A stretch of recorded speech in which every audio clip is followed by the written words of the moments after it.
This video is all about you, batang ina. I have to say, I am very disappointed sa nangyari. So, nag-message sa akin si batang ina ng mga nakaraang buwan pa na gusto ko makipagkita, ganyan. And nakikita naman ako pag ganun kasi yung tao na nag-approach, nakikita na ako pag ganun. So, pinagbigyan ko. Alam niyo naman ako daw madalas lumabas ng bahay. Yun na talaga ako eh. And 2 hours late. Kung sa ibang tao, hindi importante yung oras, good. Okay? Pero sa amin kasi, time is gold. Sobrang importante ng oras. Hindi nyo alam kung ano nagagawa namin sa loob ng 2 hours lang. Alam nyo, very sweet naman siya pagkausap sa chat, ganyan. Yung nakikita nyo na nag-video call kami, that was before kami magkita. Yung mga kumakalat na pictures na gano'n. Yung kumalat na magkasama kami, kaya nga dinilit kasi hindi naging okay.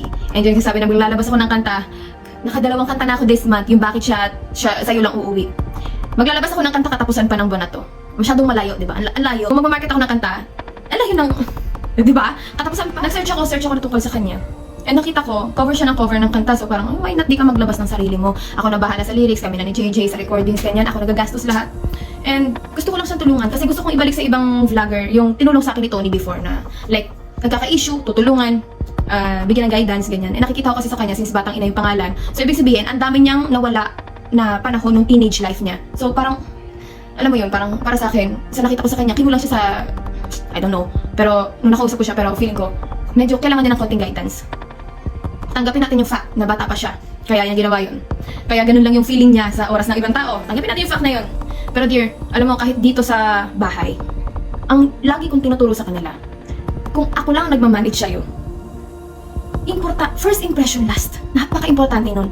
Manners, etiquette, sobrang importante din. Ultimo handshake, tinuturo ko sa kanila yung tamang handshake para ma-amaze yung tao kausap mo, ganyan. Napaka-importante nun. Kasi, para sa akin ha, ang gusto kong makita ng mga tao sa labas pagharap namin sila, ay shit, napaka-professional pala nila, ganyan. Siguro kaya masyado ako naapektuhan sa 2 hours. Ay.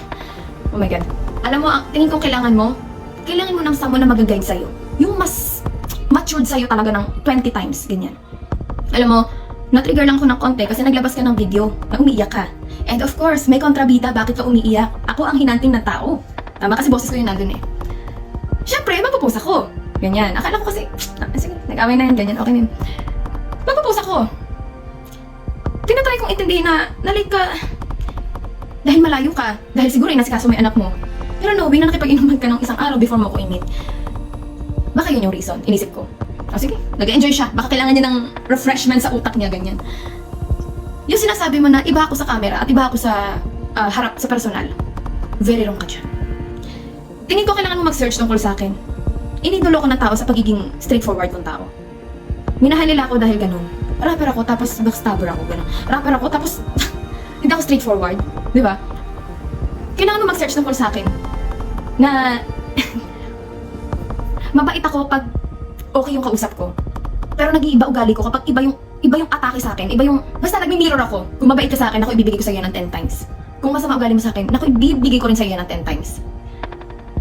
Alam mo, I really want to help you. I really do. Kasi nakikita ko parang bata ka pa masyado, baka nasa postpartum stage. Kaya nga din kita minute kasi baka nasa postpartum stage dahil nga ganyan yung nangyayari sa'yo. And wag mo sasabihin sa ibang tao na ayoko sa mga kagaya mo. There's difference between ayoko sa mga kagaya mo and ayoko sa'yo. Alamin mo yun. Alamin mo yung difference nun. Parang hindi ko hate yung mga kagaya mo. Alam mo, may kakilala akong mga kagaya mo. Hindi ko naman sila hate. Alam mo, gusto kitang bigyan ng second chance. Ayusin mo, please lang. Kasi yung mga postings mo, nakaka-trigger siya. Nakaka-trigger siya ng tao. Gusto ko kitang bigyan ng second chance. Kasi gusto ko kitang intindihin. Alam mo, ganito lang ako. Pero maintindihin akong tao. Alam mo, kung hindi kita gustong ma-meet, bakit kita dadalhin sa Arcadia? Alam mo ba kung magkano sa Arcadia? Alam mo ba kung ba't dinala kita sa Arcadia? Kasi gusto ko VIP ka. Alam mo yung kinuha ko sa Arcadia? Pinakamalaking room. Alam mo yung kinuha kong pagkain sa Arcadia? Mga pinakamahal sa menus. Papakita ko sa inyo dito. Ito ang Arcadia. Ito ang pagkain sa Arcadia. Ngayon tell me, kung ayaw ko sa kagaya mo, bakit kita dadalhin dito? Bakit kita papakain ng ganyan? Alam mo ba kung anong oras na nun? 11, magta-12 na. 11:30, parang gano'n, magta-12 na. Hindi kami nag-dinner kahit nandun na yung food. Kasi waiting kami sa'yo. Si JJ, pansinin mo, kain ng kanin nung nandun ka. Nung dumating ka lang kasi, tsaka kami nakakain. Yung order ko. Tsaka kami nakakain. Alam mo kung bakit napansin kung kailangan mo ng guidance? Pag pinakain ka, tumikim ka, kahit busog ka, hindi ka tumikim. Partida, hindi noodles yung binigay ko sa'yo ha. Nakikita mo yung lugar, sobrang pricey ng itsura, sobrang pricey ng food. Ganyan. Alam mo, I'll give you a second chance.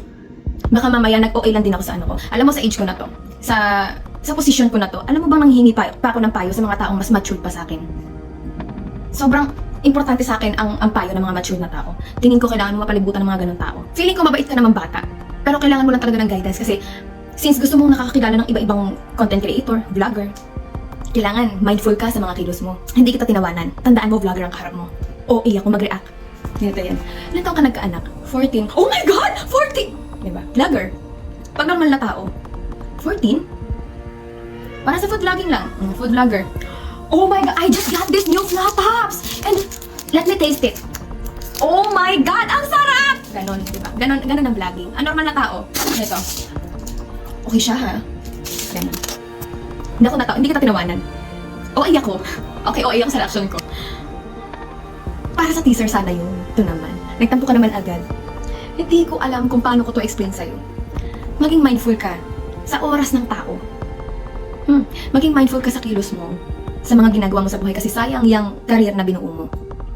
Tinatry kitang intindihin. Walang hate to. Alam, pinakalma ko muna yung sarili ko bago kita kausapin. Kasi walang mangyayari kung kakausapin kita ng galit. Hindi ako makapag-sorry sa reaction ko sa'yo kasi hindi ko pa feel mag-sorry. Gusto ko pag nagsasorry ako yung feel na feel ko na. Ayoko mag-sorry kasi ayoko nang kagaya ng ibang tao na nagsasorry kasi kailangan.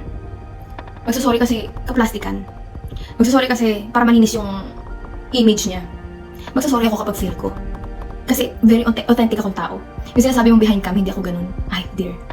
On and off cam. Kahit manood ka ng mga vlog ko, on and off cam. Ako, wala akong difference. Walang-wala. Nakita na ng tao kung anong pangit at maganda sa akin. Alam ng tao yan. Alam ng tao na maldita ako with a heart. Alam mo kapag nakapasok ka sa puso ko, wala nang labasan yun. Magkikare ako sa'yo for the rest of your life. At kahit makausap mo ako, ganito na ako. Hindi ako galit pero ito may mukha ko ganyan. Ito na talaga siya. Wala na tayong magagawa. Nakita na ng mga tao ang bad side ko. Nakita na ng tao ang good side ko. Nakita na ng tao yung matigas na version ko at nakita na ng tao yung soft version ko. So once again, bibigyan kita ng another chance. Please, ayusin mo. Try mong mag-reflect. Try mo mag-reflect.